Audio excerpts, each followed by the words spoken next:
Hello दोस्तों। आपका बहुत बहुत स्वागत है सीए फाउंडेशन इकोनॉमिक्स की क्लास में। दोस्तों, लास्ट लेक्चर में हमने इकोनॉमिक्स का चैप्टर 4 उसका यूनिट 3 हमने स्टार्ट कर दिया था। दोस्तों, हमने कल एक बहुत ही इम्पोर्टेंट कॉन्सेप्ट पढ़ा था।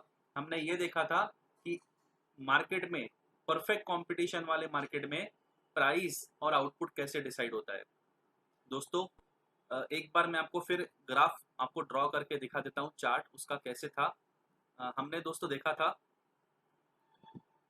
सबसे पहले प्राइस कैसे डिसाइड होती है। तो हमने देखा था कि परफेक्ट कंपटीशन में एक फर्म जो होती है वो प्राइस टेकर होती है। मार्केट में जो प्राइस चल रहा होता है, जो प्राइस प्रिवेल कर रहा होता है, उसी प्राइस पे हर एक फर्म को, हर एक सेलर को अपना प्रोडक्ट बेचना होता है। दोस्तों, यहाँ पे प्राइस जो है ये फर्म के हाथ में नहीं होता है, ये इंडस्ट्री के हाथ में होता है। तो सबसे पहले हमने जो ग्राफ बनाया था वो हमने इंडस्ट्री का ग्राफ बनाया था, मार्केट का ग्राफ बनाया था, जिसमें हमने ये चर्चा किया था कि मार्केट का जो टोटल डिमांड है और उसका जो टोटल सप्लाई है, ये जिस पॉइंट पे दोनों इक्वल होंगे उसको कहते हैं इक्विलिब्रियम स्टेट। और उस प्राइस पे, जिस प्राइस पे ये इक्विलिब्रियम हो रहा है, total demand total supply equal हो रहा है, उस प्राइस को कहते हैं इक्विलिब्रियम प्राइस। और दोस्तों, यही प्राइस यही प्राइस मार्केट में जो बाकी की फर्म्स है, सारी फर्म्स को इसी प्राइस पे अपना प्रोडक्ट सेल करना होता है। तो ये जो प्राइस डिसाइड हो जाती है ना दोस्तों, इसी प्राइस को आगे हर एक फर्म जो है ये उठा देती है और इसी फर्म पे अपना प्रोडक्ट वो सेल करती है। तो ये हो जाता है प्राइस। यही होता है डिमांड कर्व, यही होता है मार्जिनल रेवेन्यू कर्व, और यही होता है एवरेज रेवेन्यू कर्व। दोस्तों, इसके ऊपर भी कल हमने डिटेल में चर्चा की थी। तो ऐसे प्राइस डिसाइड हो जाती है। अब प्राइस डिसाइड करने के बाद दोस्तों, सेकंड पॉइंट हमको जो डिसाइड करना है वो है आउटपुट। एक फर्म कितना आउटपुट प्रोड्यूस करेगी वो कैसे डिसाइड करे, क्योंकि यहाँ पे अब फर्म के पास ऑप्शन क्या रह जाता है, वो प्राइस तो चेंज नहीं कर सकती है। हमने ये भी देखा था कि प्राइस कम नहीं करेगी वो, क्योंकि प्राइस इसलिए कम नहीं करेगी, उसका उसको एडवांटेज नहीं मिलने वाला है कि मार्केट में सारी इंफॉर्मेशन सबके पास अवेलेबल है। जितने भी बायर्स है, जितने भी सेलर्स है, सबके पास सारी इंफॉर्मेशन अवेलेबल होती है।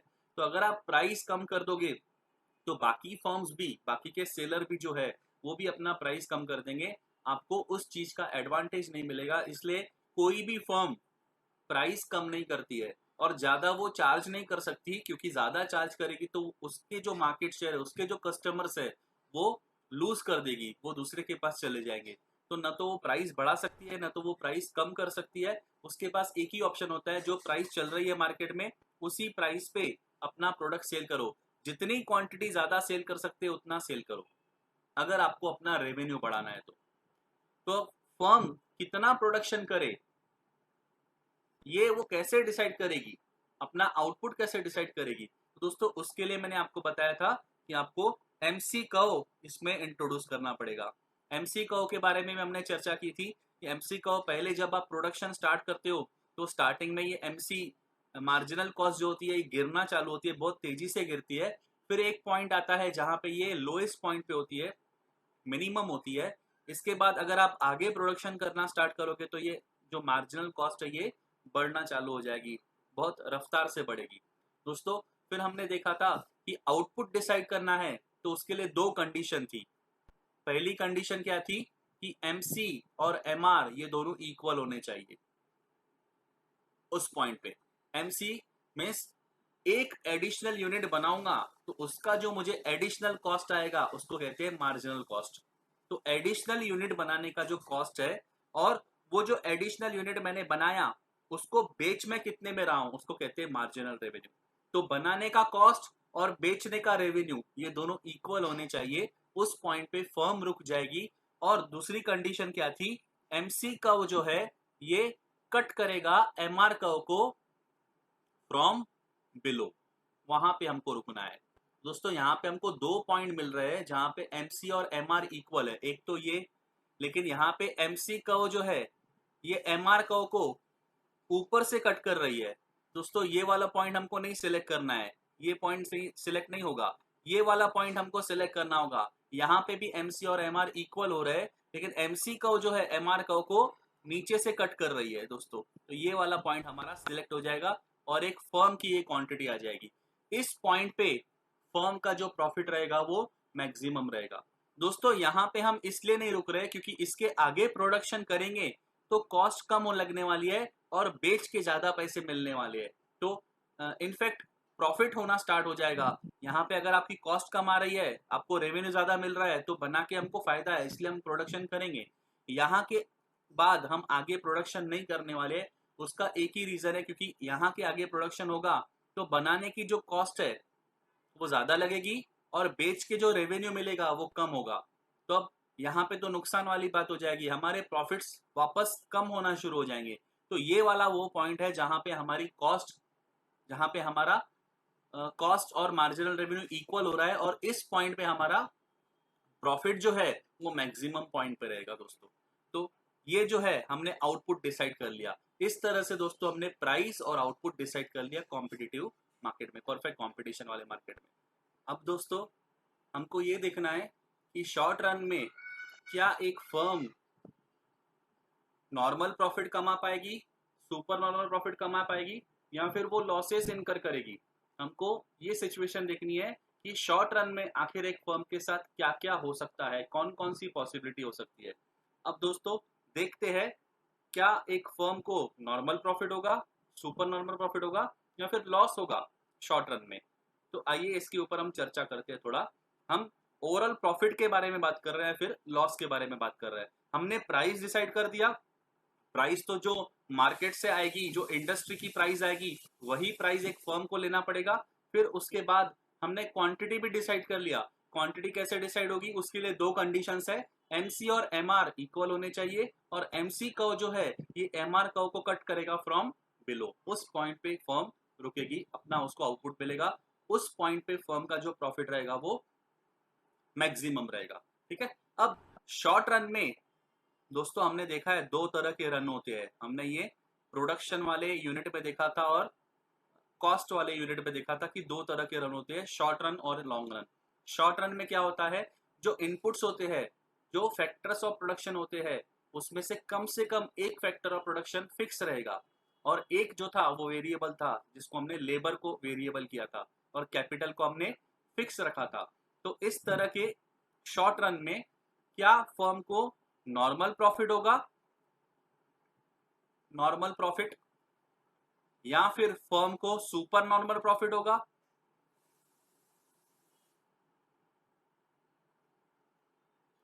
या फिर फर्म को लॉस होगा। तो दोस्तों फर्म को शॉर्ट रन में ये तीनों में से कोई भी पॉसिबिलिटी हो सकती है फर्म के साथ। मीन्स कोई एक फर्म को नॉर्मल प्रॉफिट भी हो सकता है, कोई एक फर्म को सुपर नॉर्मल प्रॉफिट भी हो सकता है, और कोई कोई फर्म को लॉसेस भी इनकर करने पड़ सकते हैं। मीन्स तीनों की तीनों पॉसिबिलिटी शॉर्ट रन में हो सकती है, क्योंकि शॉर्ट रन में प्राइस जो है और कॉस्ट जो है उसके बीच में डेविएशन बहुत ज्यादा होने के चांसेस भी है। इसीलिए नॉर्मल प्रॉफिट भी हो सकता है, सुपर नॉर्मल प्रॉफिट भी हो सकता है, लॉसेस भी हो सकते हैं। अब सबसे पहले मैं आपको सुपर नॉर्मल प्रॉफिट की डायग्राम बना के दिखाता हूँ, ग्राफ बना के दिखाता हूँ उसका कैसे रहता है। दोस्तों बहुत ईजी है। अब एक बात ध्यान में रखना हमेशा कि जब भी आपको ये जानना है कि प्रॉफिट होगा कि लॉस होगा फर्म को, उसके लिए आपको कंपेयर करना होगा एवरेज टोटल कॉस्ट और एवरेज रेवेन्यू को। अगर एवरेज रेवेन्यू जो है आपका वो ज्यादा है एवरेज टोटल कॉस्ट से, इसका मतलब क्या, रेवेन्यू ज्यादा है, इसका मतलब क्या कि सुपर नॉर्मल प्रॉफिट होने वाला है। दोस्तों एक काम करता हूं, मैं यहीं पे ही लिखना चालू कर देता हूं कि कब होगा सुपर नॉर्मल प्रॉफिट और कब होगा नॉर्मल प्रॉफिट। नॉर्मल प्रॉफिट में क्या होगा, आपकी जो टोटल कॉस्ट है, एवरेज टोटल कॉस्ट, ये एवरेज रेवेन्यू के बराबर होगी, तो नॉर्मल प्रॉफिट होगा दोस्तों। ठीक है। और सुपर नॉर्मल प्रॉफिट कब होगा, जब आपका एवरेज टोटल कॉस्ट जो है ये कम रहेगा एवरेज रेवेन्यू से। रेवेन्यू ज्यादा होगा तभी तो सुपर नॉर्मल प्रॉफिट होगा ना। और लॉस कब होगा दोस्तों, अब सिंपल है, एवरेज टोटल कॉस्ट जो है ये ज्यादा होगा जब एवरेज रेवेन्यू से।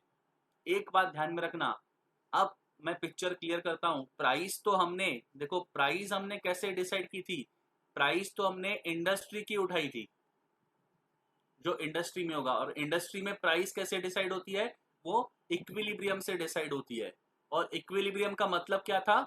जब इंडस्ट्री की टोटल डिमांड और टोटल सप्लाई जो है ये इक्वल होगा, तो वहां से प्राइस उठाई थी। फिर हमने आउटपुट कैसे डिसाइड किया था? एक फर्म कितना आउटपुट बनाएगी, कितना प्रोडक्शन करेगी, ये डिसाइड करने के लिए हमने दो कंडीशन अप्लाई की थी। वहां पे हमने देखा था एमसी और एमआर इक्वल होना चाहिए, है ना। और सेकंड कंडीशन क्या थी? एमसी कर्व जो है ये कट करेगा एमआर कर्व को फ्रॉम बिलो। याद है? ऐसी दो कंडीशन पे हमने आउटपुट डिसाइड किया था। अब दोस्तों प्रॉफिट है या फिर लॉस है, ये डिसाइड करने के लिए क्या करना पड़ेगा? आपको एवरेज टोटल कॉस्ट और एवरेज रेवेन्यू कंपेयर करने पड़ेंगे दोस्तों। तो ये याद रखना, प्रॉफिट और लॉस जब भी कोई भी तरह का मार्केट हो, कोई भी तरह का मार्केट हो, जब भी आप प्रॉफिट और लॉस ये देखना चाहते हो ना कि प्रॉफिट होगा, नॉर्मल प्रॉफिट होगा, सुपर नॉर्मल प्रॉफिट होगा कि लॉस होगा, उसके लिए आपको एवरेज टोटल कॉस्ट और एवरेज रेवेन्यू का आपस में कंपैरिजन करना होगा। एवरेज रेवेन्यू मीन्स एक टाइप से आप बोल सकते हो कि ये टोटल का एवरेज है, तो ये टोटल रेवेन्यू का एवरेज है। और एवरेज टोटल कॉस्ट भी टोटल कॉस्ट का एवरेज है। तो टोटल कॉस्ट का एवरेज कर दिया, टोटल रेवेन्यू का एवरेज कर दिया, उसमें से अब आपको कंपेयर करना पड़ेगा कि क्या ज्यादा है या फिर क्या कम है। अगर आपका रेवेन्यू ज्यादा है तो आप सुपर नॉर्मल प्रॉफिट में हो, अगर दोनों इक्वल है तो फिर नॉर्मल प्रॉफिट्स, और अगर टोटल कॉस्ट आपकी ज्यादा आ रही है तो फिर लॉस, क्योंकि कॉस्ट ज्यादा आ रही है। अब आप बोलोगे कि सर दोनों इक्वल हो रहे हैं तो फिर सर नॉर्मल प्रॉफिट कैसे हुआ? अगर आपकी कॉस्ट और आपका रेवेन्यू इक्वल हो रहा है तो फिर sir no profit no loss हुआ ना। नहीं दोस्तों, यहाँ पे जब हम टोटल कॉस्ट की बात कर रहे होते हैं ना, तो याद करो लेक्चर जब हमने कॉस्ट का यूनिट पढ़ा था, तब मैंने आपको बताया था कि जब भी हम यहाँ पे कॉस्ट का जिक्र करेंगे तो हम कौन सी कॉस्ट लेंगे? अकाउंटिंग कॉस्ट की इकोनॉमिक कॉस्ट? यहाँ पे दोस्तों हम कंसीडर क्या करते हैं? यहाँ पे हम कंसीडर करते हैं इकोनॉमिक कॉस्ट। और आपको एक बात और याद दिला दूं, इकोनॉमिक कॉस्ट में हमारी अपॉर्चुनिटी कॉस्ट भी आ जाती है दोस्तों। मैंने आपको तब बताया था इम्प्लीसिट कॉस्ट भी आ जाती है दोस्तों। जैसे मैं अगर बिजनेस नहीं कर रहा हूं, कहीं और जॉब कर रहा रहता था, तो मुझे वहां से सैलरी मिलती थी ना, तो वो सैलरी भी मैंने मेरी इस कॉस्ट में इंक्लूड कर दी है। तब मैंने आपको एक्सप्लेन किया था। अगर आपको ये ध्यान में नहीं आ रहा है तो मैं आपको एडवाइस करूंगा कि आप थ्योरी ऑफ कॉस्ट वाला मेरा लेक्चर एक बार जरूर सुनिए, वहां से फिर आपको समझ में आएगा। तो यहाँ पे जो हमने टोटल कॉस्ट कंसिडर की है वो अकाउंटिंग वाली नहीं की है दोस्तों, जो हम अकाउंट्स में करते हैं। वो आप अकाउंटिंग वाली बात कर रहे हो कि जब अकाउंटिंग वाली कॉस्ट और रेवेन्यू इक्वल हो जाएगा तो नो प्रॉफिट नो लॉस होगा, तो वो बात आपकी बराबर है कि सर कॉस्ट और रेवेन्यू इक्वल हो रहे हैं तो फिर प्रॉफिट और लॉस तो कुछ हुआ ही नहीं ना। तो वो जो आप कॉस्ट ले रहे हो ना वो अकाउंटिंग वाली ले रहे हो, लेकिन हम जब इकोनॉमिक्स में पढ़ते हैं तो हम कौन सी कॉस्ट लेते हैं? इकोनॉमिक कॉस्ट लेते हैं। तो हम इसमें जो अपॉर्चुनिटी कॉस्ट है या फिर जो इम्प्लिसिट कॉस्ट है वो भी कंसिडर करते हैं दोस्तों। ठीक है, तो यहाँ पे वो वाली कॉस्ट भी आ चुकी है। तो हम अब ये जो कॉस्ट ले रहे हैं इसको कंपेयर कर रहे हैं रेवेन्यू के साथ में, तो अगर दोनों इक्वल हो रहे हैं तो फिर मैं नॉर्मल प्रॉफिट कमा रहा हूँ दोस्तों। ठीक है, और फिर अगर मेरा जो रेवेन्यू है इस कॉस्ट से भी ऊपर है, इकोनॉमिक कॉस्ट से भी ज्यादा है मेरा रेवेन्यू, तो दोस्तों मैं नॉर्मल से भी ज्यादा प्रॉफिट कमा रहा हूँ, इसलिए इसका नाम है सुपर नॉर्मल प्रॉफिट। ठीक है, और दोस्तों अगर मैं मान लो मेरी जो ये कॉस्ट है इकोनॉमिक कॉस्ट, अगर मैं ये भी रिकवर नहीं कर पा रहा हूँ, मेरे रेवेन्यूज जो है इससे भी कम है, दोस्तों मेरे एक्चुअली मैं लॉसेस में हूँ। ठीक है, तो यहाँ पे अगर मैं ग्राफ बनाऊं, एक बात ध्यान में रखना, कोई भी तरह का मार्केट होगा तो आउटपुट ऐसे ही डिसाइड होगा। मैं आगे दूसरे मार्केट भी जब पढ़ाऊंगा ना तो आउटपुट ऐसे ही डिसाइड होगा। आउटपुट डिसाइड करने के लिए आपको ये कंडीशन हमेशा सेटिस्फाई करनी पड़ेगी, दोनों कंडीशंस। एमसी और एमआर इक्वल होने चाहिए। एमसी कर्व कट करेगा एमआर कर्व को फ्रॉम बिलो। और अगर आपको प्रॉफिट और लॉस पता करना है तो उसके लिए आपको एटीसी और एआर को कंपेयर करना होगा दोस्तों। अब ला लो फिर एटीसी और एआर कर्व। मैं ग्राफ बना सकता हूँ, यहाँ पे ग्राफ बना देता हूँ। चलो ग्राफ बनाते हैं। अब सबसे पहले मैं ग्राफ बनाऊंगा नॉर्मल प्रॉफिट्स का, या फिर कोई भी ले लो आप। मैं सबसे पहले बनाता हूँ या फिर सुपर नॉर्मल प्रॉफिट का। तो चलो स्टार्ट करते हैं। सुपर नॉर्मल प्रॉफिट में कैसे होगा सुपर नॉर्मल प्रॉफिट, उसका ग्राफ कैसे बनेगा? दोस्तों देखो क्या होगा। अब प्राइस तो मैंने इंडस्ट्री से उठा ली ना, तो ये मान लो मेरी प्राइस है। ये मैंने प्राइस उठा ली दोस्तों इंडस्ट्री से, और मैंने आपको बताया था यही प्राइस है, यही डिमांड कर्व है, यही एमआर कर्व है, और यही एवरेज रेवेन्यू कर्व है। दोस्तों ये एक कर्व नहीं है, एक के ऊपर एक ऐसे 4 कर्व है, आपको दिख नहीं रहे क्योंकि वो एक के ऊपर एक आ चुके हैं। तो जब हमने कंपेयर किया था तो हमने देखा था एमसी कर्व ला लिया मैंने, यहाँ पे एमसी कर्व आ गया, एमसी कर्व आ गया तो हमने डिसाइड किया था जहां पे एमआर और एमसी इक्वल होंगे और एमसी कर्व कट करेगा फ्रॉम बिलो एमआर कर्व को, ये हो गया मेरा आउटपुट डिसाइड। ठीक है, तो ये मेरा आउटपुट है, ये मेरा प्राइस है, यही मेरा डिमांड कर्व है, यही मेरा एमआर कर्व है, और यही मेरा एआर कर्व है, एक के ऊपर एक 4 कर्व्स है। अब दोस्तों ला लो एटीसी कर्व, अब एटीसी कर्व को ला लो, एटीसी कर्व। अब मुझे एक बात बताओ, सुपर नॉर्मल प्रॉफिट की मैं डायग्राम बना रहा हूं, तो सुपर नॉर्मल प्रॉफिट में क्या होता है, ATC is lower than AR, तो एटीसी कर्व जो है ना ये लोअर जाएगा। तो एटीसी कर्व हमने इससे पहले ड्रॉ किया था, कैसे होता है दोस्तों एटीसी कर्व, मैंने आपको लास्ट लेक्चर में बताया था। तो ये एटीसी कर्व ऐसा रहेगा, ये धीरे धीरे कम होगा, धीरे धीरे बढ़ेगा। तो देखो जहां पे आपकी आउटपुट की ये जो लाइन है, जहां पे ये एटीसी कर्व को टच कर रही है, ये एटीसी कर्व को टच कर रही है ना, आप सिंपली इस लाइन को यहाँ पे जोड़ दो, तो ये हो गई आपकी कॉस्ट। जहां पे ये आउटपुट वाली लाइन आपकी, आपने जो आउटपुट, पहले तो मैंने क्या किया, पहले तो मैंने एमआर, ये जो प्राइस वाली लाइन है इसको ड्रॉ कर दिया, यहाँ पे एमआर ये मेरा आ गया, फिर मैंने एमसी कर्व ड्रॉ किया, एमसी कर्व ड्रॉ किया जहां पे एमआर और एमसी इक्वल हो रहे हैं, और MC curve cut MR curve from below, उस पॉइंट को मैंने सिलेक्ट कर दिया और मेरा आउटपुट मैंने डिसाइड कर दिया। अब ये आउटपुट वाली लाइन डिसाइड हो गई, उसके बाद मैंने एटीसी कर्व ड्रॉ किया, एटीसी कर्व का मैंने, वो यू शेप होता है और धीरे धीरे कम होता है, पहले फिर मिनिमम पे आता है, फिर धीरे धीरे बढ़ता है। तो एटीसी कर्व ड्रॉ हो गया। अब जहां पे एटीसी कर्व और ये क्वांटिटी टच हो रही है, ये क्वांटिटी वाली लाइन जो टच हो रही है एटीसी कर्व को, ये हो गई आपकी टोटल कॉस्ट, ये हो गई आपकी कॉस्ट। और ये ऊपर जहां पे क्वांटिटी वाली लाइन टच कर रही है, ये हो गया आपका रेवेन्यू, टोटल रेवेन्यू। तो टोटल कॉस्ट और टोटल रेवेन्यू, ये वाला जो हिस्सा आएगा दोस्तों, देखो कॉस्ट नीचे है, रेवेन्यू ज्यादा है, रेवेन्यू ज्यादा है, कॉस्ट नीचे है, दोनों वो वाले पॉइंट सिलेक्ट करने हैं आपको जो आपने आउटपुट डिसाइड किया है, वो वाली लाइन। ठीक है, आउटपुट वाली लाइन को दोनों टच करने चाहिए, वो पॉइंट मैंने सिलेक्ट कर दिए और ये ड्रॉ कर दिया। अब ये जो पोर्शन है, इस पोर्शन को क्या कहते हैं दोस्तों, ये हो गया super normal profit, super normal profit. ठीक है, सिंपल है, बहुत सिंपल है। कॉस्ट को मुझे नीचे रखना था, इसलिए मैंने 80 से को नीचे से ड्रॉ किया। ठीक है, अब दोस्तों बात करते हैं नॉर्मल प्रॉफिट की। नॉर्मल में मुझे एक बात बताओ क्या होगा, मैं यहीं पे ड्रॉ करता हूं दोस्तों, बताओ आमने सामने। नॉर्मल प्रॉफिट पे क्या होगा, सिंपल है, सबसे पहले क्या होगा, प्राइस डिसाइड करना होगा। तो प्राइस तो मैंने मार्केट का उठा लिया, मान लो ये वाली प्राइस है,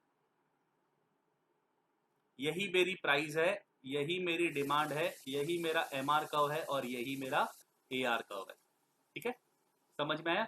अब ला लो एमसी कर्व को, क्योंकि प्राइस के बाद में आउटपुट डिसाइड करना है, पहले प्राइस डिसाइड हो गई, अब आउटपुट डिसाइड हो गया, क्या आ गया एमसी कर्व। तो यहाँ पे एमसी और एमआर, एमआर कर्व भी यही है ना, और एआर कर्व भी यही है। दोस्तों परफेक्ट कंपटीशन में दोनों सेम होंगे। आगे जो दूसरे मार्केट हम देखने वाले हैं ना, तो एआर कर्व अलग हो जाएगा, एमआर कर्व अलग हो जाएगा। तो याद रखना ये एक ही कर्व नहीं है, एक के ऊपर एक 4 कर्व है, आपको एक ही दिख रहा है। तो एमसी और एमआर इक्वल हो रहा है, और एमसी कर्व जो है कट कर रहा है एमआर कर्व को फ्रॉम बिलो। तो ये मेरी आउटपुट डिसाइड हो गया, मेरा मेरा आउटपुट सिलेक्ट हो गया, क्यू। ठीक है, ये मेरी प्राइस डिसाइड हो गई। अब मुझे क्या करना है, मुझे नॉर्मल प्रॉफिट की डायग्राम बनानी है। नॉर्मल प्रॉफिट में क्या होता है दोस्तों, दोनों इक्वल होते हैं, एटीसी और एआर इक्वल होते हैं। एआर तो यही है, जो एमआर है वही एआर है इस वाले मार्केट में। तो मुझे क्या करना पड़ेगा, अब एटीसी भी इसको इक्वल करना पड़ेगा, तो एटीसी भी यहाँ पे ही टच करना चाहिए, क्वांटिटी वाली लाइन को ही टच करना चाहिए। दोस्तों ये मेरा एटीसी कब हो जाएगा, ये हो गया मेरा एटीसी कर्व। एटीसी कर्व भी क्या होगा, यहां से टच करके जाएगा दोस्तों।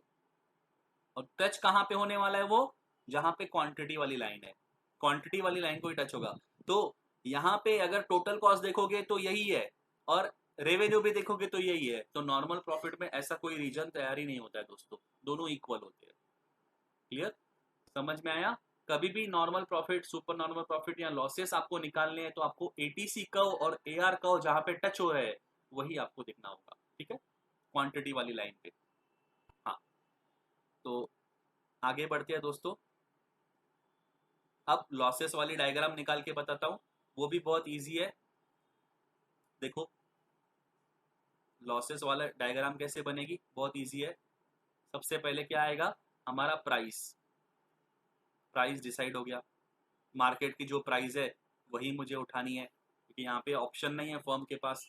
इसके बाद दोस्तों यही प्राइस है, यही डिमांड कर्व है, यही एमआर कर्व है और यही एआर कर्व है। ठीक है, अब प्राइस डिसाइड होने के बाद में अब क्वांटिटी डिसाइड करेंगे, ये हो गया एमसी कर्व। तो एमसी कर्व जहां एमआर कर्व को, एमआर कर्व यही है ना, देखो एमआर कर्व यही है, एमसी कर्व को टच कर रहा है, तो ये हमारी क्वांटिटी हो गई, डिसाइड हो गई क्वांटिटी। प्राइस डिसाइड हो गई, क्वांटिटी डिसाइड हो गई। अब देखना है लॉस वाली डायग्राम। लॉस वाली डायग्राम में क्या होगा दोस्तों, कॉस्ट ऊपर रहेगी कि नीचे रहेगी? कॉस्ट हाई रहने वाली है, तो कॉस्ट का जो कर्व है ये ऊपर से जाने वाला है। तो मैं कॉस्ट वाला कर्व ये जो है ड्रॉ करता हूं। देखो ये कहीं पे भी टच नहीं कर रहा है, ये ऊपर से जा रहा है दोस्तों। अगर यही कर्व मैं नीचे से ड्रॉ कर रहा हूं तो प्रॉफिट वाली सुपर नॉर्मल प्रॉफिट हो जाएगा। अगर इसको यहां से टच करके लेके जा रहा हूं तो नॉर्मल प्रॉफिट हो जाएगा। अगर मैं एटीसी कर्व को ऊपर लेके जा रहा हूं, ऊपर से, तो ये लॉसेस वाला केस हो जाएगा। अब ये जो आपकी आउटपुट वाली लाइन है ना, मुझे इसको ये ऊपर तक टच करना है। पहले क्या हो रहा था, ये कर्व नीचे से जा रहा था तो ये खुद ही यहाँ पे टच हो जा रहा था, तो मेरा रीजन सिलेक्ट हो रहा था। और अगर ये मान लो ए आर कर्व को टच होके जा रहा है तो ये क्वांटिटी वाले पॉइंट को ही टच करके जा रहा था, तो मुझे वहां पे भी एक्सटेंड करने की जरूरत नहीं पड़ी। यहाँ पे क्या हो रहा है, एटीसी का ऊपर से जा रहा है तो मुझे क्वांटिटी वाली लाइन जो है ये ऊपर तक ड्रैग करना पड़ेगा, इसको एक्सटेंड करना पड़ेगा। और ये वाला जो पॉइंट मुझे मिल गया, ये वाला जो मुझे लाइन मिल गया, ये हो गया मेरा कॉस्ट वाला लाइन। ठीक है, ये कॉस्ट वाली लाइन हो गई, ये रेवेन्यू वाली लाइन हो गई। तो कॉस्ट ज्यादा है, रेवेन्यू कम है, तो ये रीजन कौन सा मिलेगा मुझे दोस्तों, ये लॉसेस वाला रीजन मिलेगा। कोई डिफिकल्ट बात नहीं है, बस मैं क्या कर रहा हूं पता है क्या, मैंने तीनों डायग्राम सेम ही बनाई है, बस एटीसी कर्व का मैंने जगह बदल दिया। एटीसी कर्व अगर नीचे से जा रहा है तो super normal profit, ATC curve यहां से टच होके जा रहा है, टच लेकिन कहां करना है, ये पॉइंट को ही टच करना है दोस्तों। ठीक है, और एटीसी कर्व अगर ऊपर से जा रहा है तो लॉसेस वाली डायग्राम बन जाएगी। लेकिन ये जो रीजन बनाओगे प्रॉफिट और लॉस वाला, ये कैसे बनाओगे, तो ये क्वांटिटी वाली लाइन आप एटीसी को टच करोगे तो आपको कॉस्ट मिल जाएगी, और क्वांटिटी वाली लाइन एवरेज रेवेन्यू को टच हो रही है, एवरेज रेवेन्यू को टच होनी चाहिए, क्योंकि एवरेज रेवेन्यू और मार्जिनल रेवेन्यू एक ही है, यहाँ पे अलग अलग नहीं है, इसलिए आपको ऐसा दिख रहा है दोस्तों। जब हम अब अगला मार्केट चालू करेंगे ना, तो वहां पे तो और भी पिक्चर आपका क्लियर हो जाएगा। समझ गए? तो ये मेरा हो गया लॉसेस वाला। एटीसी ज्यादा है, एआर कम है, लॉस वाले डायग्राम। एटीसी कम है, एआर ज्यादा है, तो सुपर नॉर्मल प्रॉफिट। और एटीसी और एआर दोनों इक्वल है, यहाँ पे दोनों इक्वल हो रहे हैं, दोनों सेम है। जहां पे मेरी क्वांटिटी वाली लाइन टच हो रही है ना, एसी को भी, एटीसी को भी टच हो रही है और एआर को भी उसी पॉइंट पे टच हो रही है, तो यहाँ पे मेरा नॉर्मल प्रॉफिट है। तो ये लॉसेस वाले डायग्राम। तो शॉर्ट रन में हमने देखा कि फर्म के साथ कुछ भी हो सकता है, एक फर्म को लॉस भी हो सकता है, एक फर्म को नॉर्मल प्रॉफिट भी हो सकता है, और एक फर्म को सुपर नॉर्मल प्रॉफिट भी हो सकता है। अब दोस्तों आगे बढ़ते हैं, आगे देखते हैं। अब बात करते हैं लॉन्ग रन में क्या होगा दोस्तों। लॉन्ग रन में क्या होगा, तो लॉन्ग रन में दोस्तों सिर्फ एक ही कंडीशन होगी, ना तो फर्म को नॉर्मल प्रॉफिट होगा, ना तो फर्म को लॉसेस होंगे। लॉन्ग रन में दोस्तों सिर्फ एक ही होगा, नॉर्मल प्रॉफिट ही होने वाला है। ना तो सुपर नॉर्मल प्रॉफिट होगा, ना तो लॉस होगा दोस्तों। सिर्फ एक ही बात होगी, क्या होगा लॉन्ग रन में, नॉर्मल प्रॉफिट होगा। सर ऐसा कैसे, क्योंकि देखो अगर लॉन्ग रन में सुपर नॉर्मल प्रॉफिट वाली पोजीशन क्रिएट हो ही नहीं सकती है, क्योंकि अगर सुपर नॉर्मल प्रॉफिट होगा तो हमने देखा था यहाँ पे थर्ड फीचर हमने देखा था कि फ्री एंट्री होती है, कोई भी न्यू फर्म आ सकती है। तो अगर सुपर नॉर्मल प्रॉफिट हो रहा है फर्म को, तो फर्म भी क्या करेगी, ज्यादा प्रोडक्शन करना चालू करेगी। ज्यादा प्रॉफिट हो रहा है तो फर्म ऑब्वियसली, अब फर्म के पास तो एक ही ऑप्शन है ना, जितना ज्यादा मैन्युफैक्चर करोगे उतना ज्यादा आपको रेवेन्यू मिलेगा। तो अगर सुपर नॉर्मल प्रॉफिट हो रहा है तो फर्म तो कोशिश करेगी ज्यादा मैन्युफैक्चर करो और ज्यादा प्रॉफिट कमाओ। तो फर्म खुद का भी प्रोडक्शन बढ़ाने वाली है, और फ्री एंट्री होने की वजह से अब दूसरी फर्म को भी, दूसरे सेलर को भी दिखेगा कि यार इस मार्केट में जो है अपॉर्चुनिटी बहुत ज्यादा है, हर एक फर्म को सुपर नॉर्मल प्रॉफिट हो रहा है, तो उसको भी ये अपॉर्चुनिटी दिखेगी, तो वो भी फ्री एंट्री करेगा, वो भी मार्केट में घुसने की कोशिश करेगा, तो वो भी आउटपुट नया बनाएगा। यहाँ पे भी ये वाली एग्जिस्टिंग फर्म भी सुपर नॉर्मल प्रॉफिट अर्न कर रही है, तो ये भी अपना प्रोडक्शन बढ़ाएगी, और न्यू फर्म भी ट्राई करेगी एंट्री करने का, क्योंकि उसको भी अपॉर्चुनिटी दिख रही है। और एंट्री के तो कोई बैरियर सही नहीं ना, फ्री एंट्री है ना, कोई भी आ सकता है मार्केट में परफेक्ट कंपटीशन में, तो वो भी यहाँ पे आ जाएंगे, तो इसका भी सप्लाई बढ़ जाएगा, और न्यू फर्म भी प्रोडक्शन चालू करेगी, उसका भी सप्लाई बढ़ जाएगा। और दोस्तों हमने लॉ ऑफ सप्लाई में देखा है, जब सप्लाई बढ़ जाएगा तो हमको एक्स्ट्रा सेल करने के चक्कर में प्राइस क्या करनी पड़ेगी, कम करनी पड़ेगी। तो ये जो फर्म है, हम जो है अगर हम normal profit, super normal profit कमा रहे हैं, तो हमने ज्यादा प्रोडक्शन कर लिया, अब हमको अपना प्रोडक्शन, एक्स्ट्रा वाला जो प्रोडक्शन है, एक्स्ट्रा वाले जो यूनिट्स है, इसको सेल करने के लिए हमको अपना प्राइस कम करना ही पड़ेगा, ठीक है। और न्यू फर्म आएगा ही है, उसने भी प्रोडक्शन किया है, उसको भी उसके यूनिट सेल करने के लिए प्राइस को कम करना ही पड़ेगा। दोस्तों सप्लाई मार्केट में बढ़ चुका है, तो सप्लाई बढ़ने की वजह से अब वो क्वांटिटी सेल करना है, उसके लिए प्राइस कम करना ही पड़ेगा। प्राइस कम करने के चक्कर में अब नया इक्विलिब्रियम सेट हो जाएगा दोस्तों। ये हमने दोस्तों चैप्टर 4 के यूनिट 1 और यूनिट 2 में ऑलरेडी स्टडी कर लिया है कि जब सप्लाई बढ़ जाता है ना, तो प्राइस जो है वो कम करनी पड़ती है, और कम करने की वजह से क्या हो जाता है, सप्लाई कर्व पूरा का पूरा शिफ्ट हो जाता है टूवर्ड्स राइट, और एक नया इक्विलिब्रियम तैयार हो जाएगा, तो एक प्राइस यहाँ पे रिवाइज हो जाएगी। ऐसे ही फिर सारा खेल जो है सुपर नॉर्मल प्रॉफिट से कहाँ आके रुक जाएगा, नॉर्मल प्रॉफिट पे रुक जाएगा।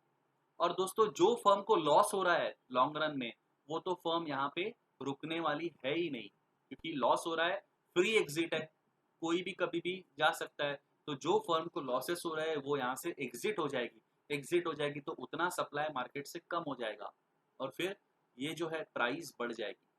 सप्लाई बढ़ेगा तो प्राइस कम हो जाएगी, सप्लाई कम हो जाएगा तो प्राइस बढ़ जाएगी, तो ऐसे शिफ्टिंग होने वाला है। तो लॉसेस के केस में भी ऐसा होगा, काफी सारी फर्म एग्जिट कर जाएगी, तो प्राइस इंक्रीज हो जाएगी, और जो सुपर नॉर्मल प्रॉफिट वाली मान लो कंडीशन आती है, तो फिर काफी सारी फर्म्स न्यू भी आएगी, और जो एग्जिस्टिंग फर्म्स है वो भी ज्यादा सप्लाई करने की कोशिश करेगी, और उस चक्कर में प्राइसेस जो है वो कम होना शुरू हो जाएंगे, नया इक्विलिब्रियम सेट हो जाएगा मार्केट में। इस वजह से सुपर नॉर्मल प्रॉफिट की कंडीशन जो है लॉन्ग रन में एग्जिस्ट नहीं करती है, वैसा नहीं होगा फर्म के साथ में, लॉसेस भी इनकर नहीं करेगी फर्म, जो लॉसेस इनकर करेगी वो मार्केट से चली जाएगी। तो लॉन्ग रन में फर्म के साथ क्या होने वाला है, सिर्फ एक ही सिचुएशन होने वाली है, नॉर्मल प्रॉफिट के जैसे। तो अगर आप यहाँ पे डायग्राम बनाओगे तो सेम टू सेम डायग्राम बनने वाली है, क्योंकि नॉर्मल प्रॉफिट में हमने जो ऊपर डायग्राम बनाई थी वही डायग्राम यहाँ पे बनेगी। नॉर्मल प्रॉफिट में हमने क्या किया था, प्राइस सेट की थी सबसे पहले, सबसे पहले प्राइस सेट हो जाएगी, ये प्राइस, यही प्राइस है, यही डिमांड कर्व है, यही marginal cost, marginal revenue curve है, और यही AR है। दोस्तों यहाँ पे भी MC कर्व आ जाएगा, MC कर्व आ गया, MC कर्व से सिलेक्ट हो गया ये क्वांटिटी हमारी, जहां पे AR और MR इक्वल है, AR और MR इक्वल है, ये क्वांटिटी हमारी डिसाइड हो गई, सॉरी MR और MC इक्वल है, ये क्वांटिटी हमारी डिसाइड हो गई, क्वांटिटी डिसाइड हो गई। अब ला लो ATC का हो, अब लॉन्ग रन एवरेज कॉस्ट का आ जाएगा यहाँ पे दोस्तों, वो एग्जैक्टली यहाँ पे टच होके जाएगा।